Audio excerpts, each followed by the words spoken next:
Sir, நிறைய விஷயங்கள் நம்ம கண்ணிலேயே பட மாட்டேங்குது. சில விஷயங்கள்லாம் கேட்கவே முடியல அப்படின்றத நம்ம தொடர்ந்து பேசிக்கிட்டு இருக்கோம்.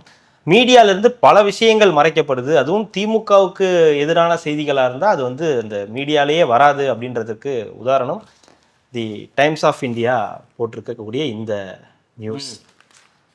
Don't use public money to construct statues, supreme court சொல்லியிருக்காங்க. Why use funds to glorify your former leaders அப்படின்னு கேட்டிருக்காங்க. Disapproving the Tamil Nadu government decision to use public funds to installation statue of former CM Karunanidhi அப்படின்னு அவங்க வந்து கொடுத்துருக்காங்க. இப்படி ஒரு news நான் எந்த இதுலேயும் நான் பார்க்கல. இது எப்படி பார்க்குறீங்க? சுப்ரீம் கோர்ட் இப்படி ஒரு ஆர்டர் கொடுத்துருக்குன்றதை எப்படி பார்க்குறீங்க? இது பப்ளிக்கே தெரியலன்றதை எப்படி பார்க்குறீங்க?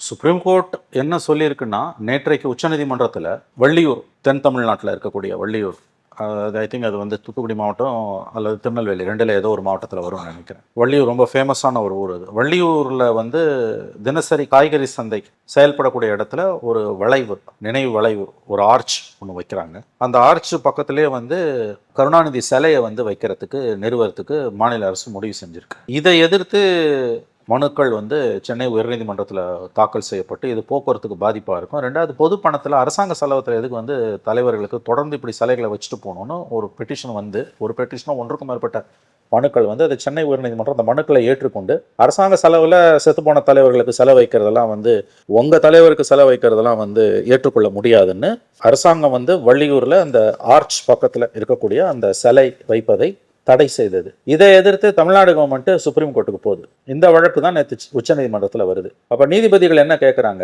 2 நீதிபதிகள் அமர்வு, தலைவர்கள் இறந்துட்டாங்க. இறந்த பிறகு ஒவ்வொருத்தருக்கும் ஒரு கோட்பாடு, கொள்கை இருக்கும். அவங்கவுங்க தலைவர்களுக்கு செலவு வைக்கிறது நீங்கள் அரசாங்க பணத்தை செலவு பண்ண ஆரம்பிச்சிங்கன்னா அது சரியான முறையுமே கிடையாது. நீங்கள் எதற்காக வந்து செத்துப்போன தலைவர்களுக்கு அரசு செலவில் பணம் செலவு வைக்கணும்னு விரும்புகிறீங்க? இது வந்து பொருள் விரயம். ரெண்டாவது, அந்த இடத்துல வந்து போக்குவரத்து பாதிக்கப்படும். அதனால் இதை அனுமதிக்க முடியாது, சென்னை உயர்நீதிமன்ற தீர்ப்பில் தலையிட முடியாதுன்னு தெளிவாக சொல்லி மனுவை தள்ளுபடி பண்ணுறாங்க. அப்போ தமிழ்நாடு அரசு சார்பாக ஆஜரான வழக்கறிஞர் திமுக மாநிலங்களவை உறுப்பினர் பி வில்சன் அவர் என்ன சொல்கிறாருன்னா, அப்போ எங்களுக்கு தெளிவுபடுத்துங்க, 30 லட்சம் ரூபாய் செலவில் ஏற்கனவே அங்கே நினைவு அந்த ஆர்ச் வளைவு கட்டிட்டோம், அது செயல்படலாமா வேணாமான் போது இது எதுலையுமே நாங்கள் தலையிட முடியாதுன்னு வில்சனோட அந்த கோரிக்கையை காதல கூட உச்சநீதிமன்றம் வாங்காமல் டிஸ்மிஸ் பண்ணியிருக்கு. அவங்க கோர்ட் என்ன சொல்லுதுன்னா, இந்த பாருங்க, ஊர் பூரா போய் செத்து போன தலைவர்களுக்கு செலவு வைப்பது யார் வச்சாலுமே அது ஏற்புடையதில்லை. உங்கள் தலைவருக்கு அரசாங்க பணத்தில் நீங்கள் எப்படி செலவு வைப்பீங்க? அந்த பணத்தை, பொது பணத்தை நீங்கள் செலவிட முடியாது. இதுக்கு ஒரே வழி வந்து ஸ்டாச்சூஸ் பார்க், லீடர்ஸ் தலைவர்களோட சிலைகள் எல்லா இடத்துலையும் ஒரு பூங்கால வைங்க. அது ஏற்கனவே அந்த கான்செப்ட் வந்துருச்சு. யாராவது தெரிஞ்சுக்கணும்னு விரும்புகிறான்னா அந்த பார்க்குள்ளே போய் அவனுக்கு பிடிச்ச தலைவரை அவன் பார்த்துட்டு அந்த அதுக்கு கீழே வந்து